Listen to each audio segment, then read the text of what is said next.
Hello friends, आज की ताज़ा खबरों में आप सभी का स्वागत है। झारखंड की तमाम छोटी बड़ी खबर इस वीडियो में देखने को मिलेगी। सबसे पहले बड़ी खबर, युवाओं के टीकाकरण का पंजीकरण आज से। एक बड़ी खबर की देश में 18 साल से अधिक उम्र के लोगों का टीका लगवाने के लिए आज से कोविन पोर्टल या फिर आरोग्य सेतु ऐप पर रजिस्ट्रेशन करवा सकते हैं। 18 साल से अधिक उम्र वाले लोगों के लिए 1 मई से टीकाकरण शुरू हो जाएगा।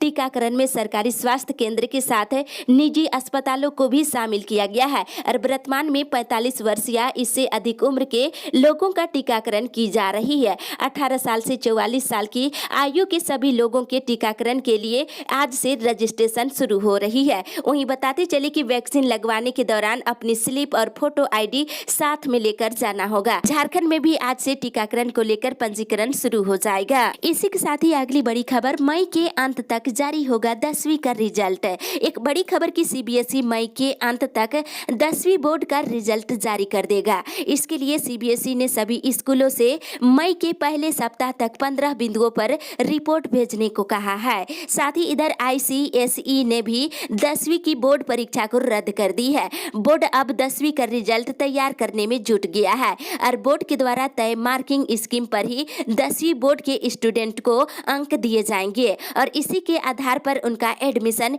11वीं में किया जाएगा। और वहीं जैक के मैट्रिक अभ्यर्थियों का रिजल्ट को लेकर अभी संशय बना हुआ है। साथ ही इधर नेतरहाट आवासीय विद्यालय के रिजल्ट हो सकता है प्रभावित।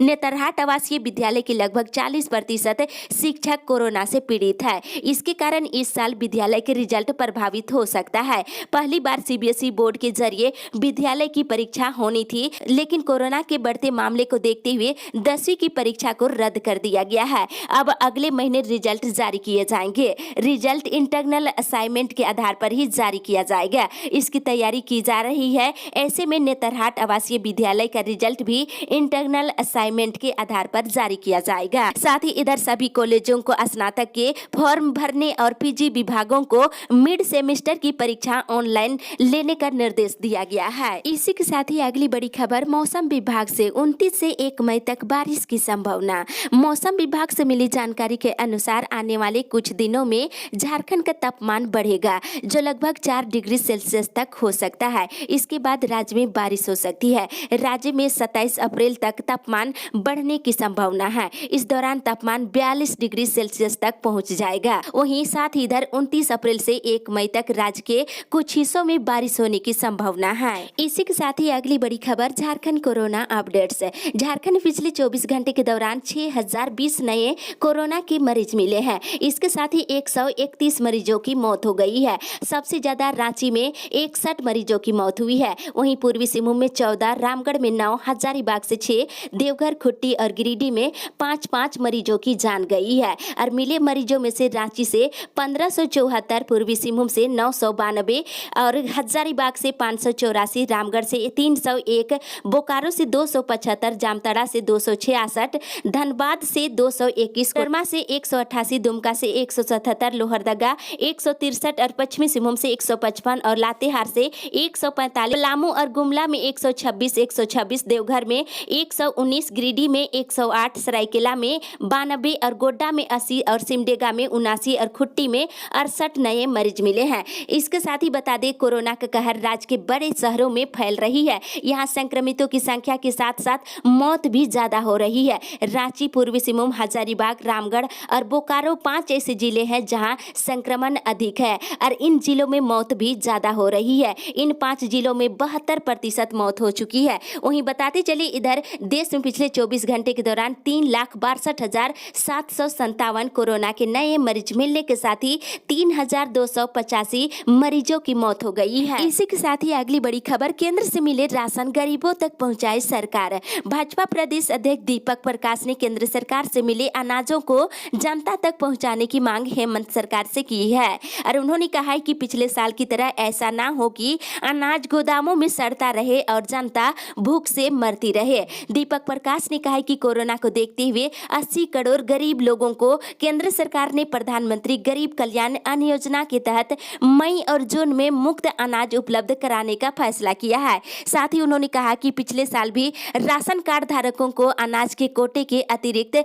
अप्रैल से लेकर नवंबर के लिए राशन कार्ड में दर्ज सदस्यों के आधार पर प्रति व्यक्ति व्यक्ति 5 किलो गेहूं या चावल और प्रति परिवार 1 किलो दाल मुफ्त में दिया गया था। इस बार भी मई और जून में प्रति व्यक्ति 5 किलो गेहूं या चावल दिया जाएगा। इसके साथ ही चना देने पर निर्णय की जा रही है। इसी के साथ ही अगली बड़ी खबर, 7 दिनों के लिए और बढ़े लॉकडाउन। एक बड़ी खबर की प्रदेश कांग्रेस कमेटी के प्रवक्ता आलोक दुबे, लाल किशोर नाथ सहदेव और राजेश गुप्ता ने 22 से 29 अप्रैल तक चलने वाले स्वास्थ्य सुरक्षा सप्ताह की अवधि को और 7 दिनों के लिए बढ़ाने की मांग की है। वहीं दूसरी ओर विशेषज्ञों और चिकित्सकों का मानना है कि कोरोना संक्रमण के इस चेन को तोड़ने के लिए कम से कम 14 दिनों की लॉकडाउन की जरूरत है। इसलिए राज्य सरकार से फिलहाल 7 दिनों का और लॉकडाउन लगाने की मांग की जा रही है। वहीं मुख्यमंत्री हेमंत सोरेन आज कोरोना की स्थिति को लेकर बैठक कर सकते हैं और लॉकडाउन की अवधि को बढ़ाने पर फैसला लिया जा सकता है। इसी के साथ ही अगली बड़ी खबर, पारा शिक्षकों का हो 50 लाख का बीमा। कोरोना संक्रमण पर रोक लगाने के लिए राज्य भर में जिला प्रशासन की ओर से पारा शिक्षकों को ड्यूटी पर लगाई जा रही है। शिक्षकों को विभिन्न अस्पतालों, कोविड सेंटर से लेकर टीकाकरण स्थानों पर मजिस्ट्रेट के रूप में तैनात की जा रही है। इस संकट की घड़ी में राज्य के सभी पारा शिक्षक जिला प्रशासन के हर कदम के साथ खड़े हैं, लेकिन ऐसे कई जगह है जहां संक्रमण फैलने की पूरी संभावना है। ऐसे में ड्यूटी पर लगे पारा शिक्षकों के जान माल के नुकसान होने की संभावना है। ये सभी बातें एकीकृत पारा शिक्षक संघर्ष मोर्चा के प्रदेश उपाध्यक्ष संजय मेहता ने कही है। साथ ही उन्होंने मुख्यमंत्री और जिले के उपायुक्तों से पारा शिक्षकों का कोविड-19 ड्यूटी में लगाए जाने से पहले 50 लाख का बीमा करवाने की मांग की है। साथ ही साथ उनके परिवार के एक सदस्य को सरकारी नौकरी देने का पत्र जारी करने की भी मांग किए हैं। और इतना ही नहीं, पारा शिक्षकों को मिले अतिरिक्त मानदेय। एकीकृत पारा शिक्षक संघर्ष मोर्चा राज्य कमेटी ने मुख्यमंत्री के उस बयान का स्वागत किया है जिसमें स्वास्थ्य कर्मियों को 1 महीने का अतिरिक्त मानदेय दिया जाएगा। पारा शिक्षक मुख्यमंत्री से पहले से ही मांग करते आ रहे हैं कि कोविड-19 के तहत काम कर रहे पारा शिक्षकों का 50 लाख का इंश्योरेंस किया जाए। साथ ही मांग किया है कि पारा शिक्षकों को 1 महीने का अतिरिक्त मानदेय के साथ उनकी भी भविष्य सुरक्षित करने का प्रयास होना चाहिए। इसी के साथ ही अगली बड़ी खबर, मनरेगा कर्मियों की मांगे जल्द हो पूरी। झारखंड राज्य मनरेगा कर्मचारी संघ नवनियुक्त मनरेगा आयुक्त वरुण रंजन का स्वागत किया गया। वहीं संघ के प्रदेश उपाध्यक्ष महेश सोरेन ने कहा है कि विगत हड़ताल के दरमियान मनरेगा कर्मचारियों के साथ जो समझौता हुआ है और लंबित मांगों के विषय में उसे जल्द पूरा करने की मांग किए हैं। साथ ही मनरेगा कर्मियों की इस कोरोना काल में 50 लाख का बीमा करने की मांग किए हैं। इसी के साथ ही अगली बड़ी खबर, बागवानी योजनाओं को स्वीकृति देने का निर्देश।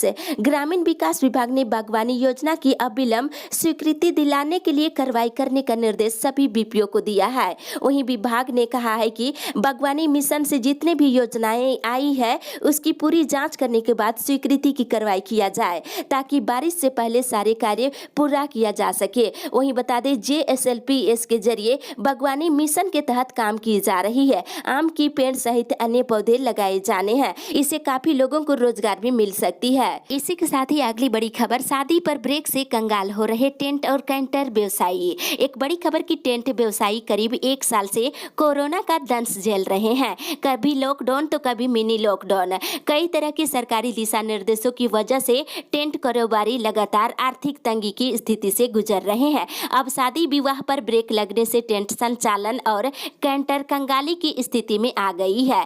टेंट व्यवसायी को विवाह कार्यक्रम रद्द किए जाने से करीब 10 करोड़ रुपए का इस महीने नुकसान हुआ है। इसके अलावा सामाजिक और धार्मिक आयोजन भी इस दौरान नहीं हुए हैं। इससे छोटे टेंट कारोबारी और कैंटर कंगाली की स्थिति में पहुंच चुके हैं। 90% से अधिक बुकिंग कैंसिल हो गई है और 25,000 लोगों की जीविका पर संकट है। सरकार से आर्थिक मदद देने की मांग कर रहे हैं। इसी के साथ ही अगली बड़ी खबर, लॉकडाउन बढ़ाने पर आज फैसला करेगी सरकार। एक बड़ी खबर की राज्य में 29 अप्रैल के बाद लॉकडाउन की अवधि बढ़ाने को लेकर मुख्यमंत्री की अध्यक्षता में आयोजित बैठक में आज निर्णय लिया जाएगा। इसको लेकर अभी से संभावना जताई जा रही है कि सरकार अवधि बढ़ा सकती है। कम से कम 1 सप्ताह के लिए और लॉकडाउन बढ़ सकती है। माना जा रहा है कि आगे भी निर्माण उद्योग समेत तमाम आर्थिक गतिविधियों पर कोई पाबंदी नहीं लगाई जाएगी। इस मुद्दे पर मुख्यमंत्री अपने कैबिनेट सहयोगियों से भी विचार कर सकते हैं। इसी के साथ ही अगली बड़ी खबर, जरूरतमंदों को नहीं मिल पा रहा ऑक्सीजन सिलेंडर।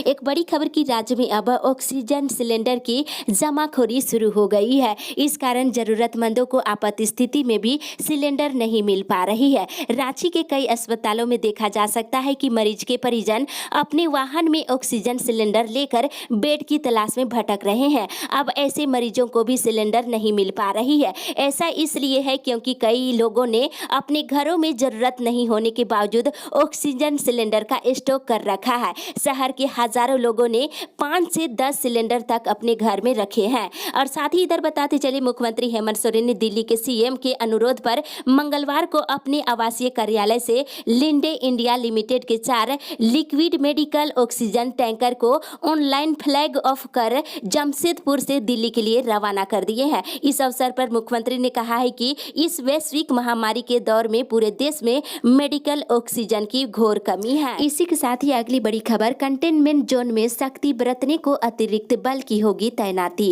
एक बड़ी खबर की कोरोना वायरस के बढ़ते संक्रमण को देखते हुए अब संक्रमित क्षेत्रों को सील करने की तैयारी चल रही है ताकि कोरोना वायरस के फैलाव को रोका जा सके।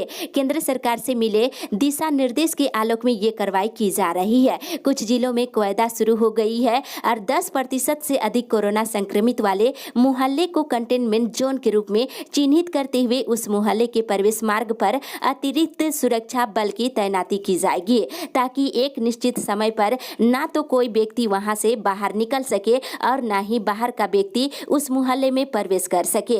कंटेनमेंट जोन में मास्क, साफ सफाई और मरीजों को समय समय पर चिकित्सक व्यवस्था उपलब्ध कराने के लिए पुलिस प्रशासन के अधिकारी तैनात किए जा रहे हैं। इसी के साथ ही अगली बड़ी खबर, फीस न भर पाने पर छात्र को क्लास से वंचित नहीं कर सकेंगे स्कूल। एक बड़ी खबर की कोलकाता हाईकोर्ट ने निर्देश दिया है कि कोरोना काल में आर्थिक संकट से जूझ रहे अभिभावक स्कूल फीस का भुगतान करने में असमर्थ पाए जाते हैं तो स्कूल प्रबंधन छात्र को फिजिकल अथवा ऑनलाइन क्लास से वंचित नहीं कर सकेंगे। सोमवार को स्कूल की फीस से संबंधित एक मामले की अंतरिम सुनवाई के दौरान उच्चतम न्यायालय ने ये निर्देश दिया है। हालांकि कोर्ट के द्वारा जारी दिशा निर्देशों में ये सुनिश्चित करने के लिए कहा गया है कि इस आदेश का किसी भी तरह से दुरुपयोग ना हो। इसी के साथ ही अगली बड़ी खबर, 4 एसपी समेत 512 पुलिसकर्मी है संक्रमित।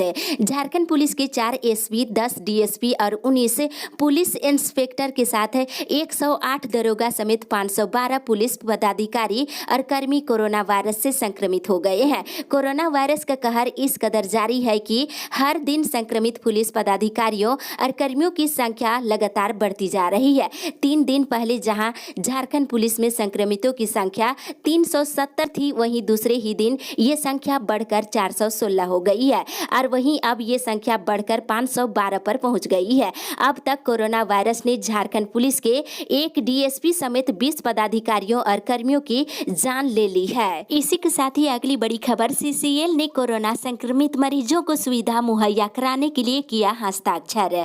कोल इंडिया लिमिटेड ने कोविड-19 की दूसरी लहर से मुकाबला करने के लिए सीसीएल सहित अन्य अनुषंगिक कंपनियों में चिकित्सा बुनियादी ढांचे और ऑक्सीजन सिलेंडर की उपलब्धता को तैयार करके अपने कर्मचारियों की सुरक्षा हेतु अलर्ट हो गया है। इसके तहत कोरोना महामारी के इस कठिन समय में सीसीएल ने अपने कमांड क्षेत्र के जिलों के अनुरोध को स्वीकार करते हुए 6 समझौता ज्ञापन में हस्ताक्षर किया है। रामगढ़, लातेहार, चतरा, पलामू, हजारीबाग और गिरिडीह जिले में भी कोविड के प्रबंध के लिए आईसीयू उपकरण से संबंधित समझौता किया है। साथ ही अगली बड़ी खबर, आर्थिक तंगी से जूझ रहे ऑटो चालक, सड़क और पार्किंग में खड़े हैं हजारों ऑटो। कोरोना की दूसरी लहर काफी खतरनाक साबित हो रही है। संक्रमण की रोकथाम को लेकर झारखंड में 29 अप्रैल तक लॉकडाउन लगाया गया है, जिसका असर लगभग हर व्यवसाय पर पड़ने लगा है। लॉकडाउन के कारण हजारों की संख्या में ऑटो सड़कों और पार्किंग में खड़ी है। इससे ऑटो चालक आर्थिक तंगी से जूझ रहे हैं। ऑटो चालकों का कहना है कि जिंदगी पटरी पर लौट रही थी, लेकिन फिर से हालात बिगड़ने लगी है। वहीं दूसरी ओर मिली जानकारी के अनुसार बढ़ते संक्रमण के कारण लोग बाहर कम निकल रहे हैं। बाहर निकलने वाले लोग भी ऑटो का उपयोग नहीं कर रहे हैं। सवारी की कमी के कारण तेल का खर्च भी निकल नहीं पा रही है। इसी के साथ ही अगली बड़ी खबर, चुनाव में जीत का नहीं मनेगा जश्न। चुनाव आयोग ने 5 राज्यों की चुनाव नतीजे से पहले विजय जुलूस निकालने पर रोक लगा दी है। चुनाव आयोग ने आदेश जारी किया है कि 2 मई को मतगणना के दौरान या बाद में विजय जुलूस निकालने पर पाबंदी रहेगी। देश भर में कोरोना संक्रमण संक्रमण के तेजी से बढ़ रहे मामले के चलते चुनाव आयोग ने ये फैसला लिया है। वहीं आपको जानकारी होगा कि मधुपुर उपचुनाव को लेकर 2 मई को नतीजे घोषित किए जाएंगे। इसी के साथ ही अगली बड़ी खबर, एमएमसीएच में कोविड मरीज के इलाज को लेकर लापरवाही। इधर पलामू जिले में कोरोना काल में अस्पतालों की हालात पूरी तरह से खराब है। कहीं दवाई नहीं है तो कहीं ऑक्सीजन नहीं है। ऐसे हालात में कई अस्पताल भी लापरवाह नजर आ रहे हैं। इस कड़ी में अगर बात करें पलामू के मेदिनी नगर मेडिकल कॉलेज एंड हॉस्पिटल की, तो यहाँ मरीज के इलाज के लापरवाही को लेकर स्वास्थ्य विभाग के डीपीएम से शोकॉज भेजा है। इस दौरान पाया गया है कि निर्देश के बावजूद वार्ड में दवा और मैन पावर उपलब्ध नहीं है, जिस कारण डीडीसी ने डीपीएम से शोकॉज भेजा है। इसी के साथ ही अगली बड़ी खबर, केंद्र सरकार को निजी स्कूलों की मनमानी पर लगानी चाहिए रोक। जन भावना सामाजिक संस्था के संरक्षक डॉक्टर पवन पांडे ने केंद्र सरकार के शिक्षा मंत्री को पत्र लिखकर ये आग्रह किया है। एक और जहां केंद्र सरकार और राज्य सरकार कोरोना से लड़ने के लिए दिन रात एक किए हुए हैं कि कैसे इस महामारी में ज्यादा से ज्यादा लोगों को राहत मिलेगी और उनकी जान बचेगी। ये सरकार की ओर से लोगों को घरों में रहने के लिए दिशा निर्देश दिए गए हैं। वहीं दूसरी ओर देश सहित झारखंड के निजी स्कूल ऑनलाइन पढ़ाई कराकर फीस वसूलने में लगे हुए हैं और पहले तो इन स्कूलों ने अपने अपने स्कूलों के बहुत से शिक्षकों को कम खर्च के नाम पर हटा दिए हैं। केंद्र सरकार को निजी स्कूलों की मनमानी पर रोक लगानी चाहिए। इसी के साथ ही अगली बड़ी खबर, 26 दिनों से कम मजदूरी किसी भी कीमत में मंजूर नहीं। इधर मंगलवार को बांसजोड़ा शिव मंदिर के प्रांगण में संयुक्त मोर्चा के द्वारा आयोजित बैठक में निर्णय लिया गया है। वक्ताओं ने कहा है कि हमारी मांगों को पूरा किए बगैर आउटसोर्सिंग कंपनी का कार्य संयुक्त मोर्चा चालू नहीं होने देगी। 17 दिनों से बंद पड़ी आउटसोर्सिंग कंपनी में मजदूरों को 26 दिनों से कम मजदूरी किसी भी कीमत में मंजूर नहीं की जाएगी। वहीं दूसरी ओर विस्थापित प्रभावित संघर्ष मोर्चा आम्रपाली कोल परियोजना के बैनर तले चतरा उपायुक्त महोदय को आम्रपाली कोल परियोजना में विभिन्न तरह की समस्याओं से अवगत कराते हुए उसका समाधान करने के संबंध में पत्र लिखा गया है। 10 मई तक यदि मांगे पूरी नहीं की जाती है तो सभी विस्थापित भूमि रैयत बाध्य होकर 11 मई को अपनी मांग को लेकर आम्रपाली कोल परियोजना का सारा कार्य बंद कर देंगे। इसी के साथ ही अगली बड़ी खबर, चलते चलते आप सभी को बता दें, राजधानी के शमशान घाटों में हो रही कालाबाजारी। बताते चले कि राजधानी के शमशान घाटों में हो रही अवैध वसूली पर रोक लगाने के लिए रांची नगर निगम ने हेल्पलाइन नंबर जारी किया है। निगम ने लोगों से आग्रह किया है कि अगर शमशान घाट में कोई भी कर्मी अवैध रूप से वसूली यानी कि पैसे की मांग करती है तो आप इसमें सूचना दे सकते हैं। साथ ही इधर लातेहार डीसी अबू इमरान के निर्देश के बाद अब बालूमाथ शहर से देहात और गांव तक कहीं भी खुले में थूकने और मास्क नहीं पहनने और शारीरिक दूरी का पालन नहीं करने वालों की खैर नहीं है। पहली बार बिना मास्क के पकड़े जाने पर 200 रुपये और दूसरी बार में 500 रुपये जुर्माना लगेगा, जबकि तीसरी बार बिना मास्क के पकड़े गए तो आपराधिक मुकदमा दर्ज किया जाएगा। साथ ही इधर चतरा जिले की गिद्धौर प्रखंड के खेतों में आइए और फ्री में टमाटर ले जाइए, ये घोषणा प्रखंड में टमाटर की खेती करने वाले किसानों ने कर रखी है। साथ ही इधर झारखंड हाईकोर्ट के मुख्य न्यायाधीश डॉक्टर रवि रंजन के निर्देश पर झारखंड हाईकोर्ट के डोरंडा गेस्ट हाउस को कोविड-19 केयर सेंटर बनाया गया है। वहीं धनबाद में कोरोना के बढ़ते प्रकोप को देखते हुए प्रशासन पूरी तरह से चौकस है। मरीजों को बेहतर सुविधा मिले इसके लिए प्रयास की जा रही है। सदर अस्पताल को डेडिकेटेड कोविड हेल्थ सेंटर के रूप में चिन्हित किया गया है। यहाँ गंभीर रूप से संक्रमित मरीजों का आज से उपचार यानी कि स्वास्थ्य सुरक्षा दिया जाएगा। और साथ ही इधर बताते चले कि कोरोना के बढ़ते मामले को देखते हुए झारखंड टेक्निकल यूनिवर्सिटी ने विद्यार्थियों को बड़ी राहत दी है। प्रबंधन ने यूनिवर्सिटी के अंतर्गत आने वाले सभी पॉलिटेक्निक कॉलेजों के सेकेंड सेमेस्टर के फेल विद्यार्थियों को एग्जाम में शामिल करने का निर्णय लिया। इसी के साथ ही अगली बड़ी खबर, रिम्स में बेड दिलाने के लिए दलाल मांग रहे 50,000। एक बड़ी खबर की राज्य सरकार कोरोना संक्रमित मरीजों की देखरेख और उनके बेहतर इलाज के लिए लगातार बेड बढ़ाने के प्रबंध में जुटी हुई है। वहीं दलाल इन बिस्तरों की कीमत तय करने में जुटे हुए हैं। रिम्स में ऑक्सीजन युक्त बेड दिलाने के नाम पर 30,000 रुपये मांग करते दिख रहे हैं। वहीं 50,000 रुपये वेंटिलेटर का प्रबंध करने के लिए मांग कर रहे हैं। साथ ही इधर बता दें 7 दिन तक आईसीयू में भर्ती रखने और 2 रेमडेसिविर इंजेक्शन की गारंटी के साथ दलाल 10 लाख रुपए की मांग कर रहे हैं।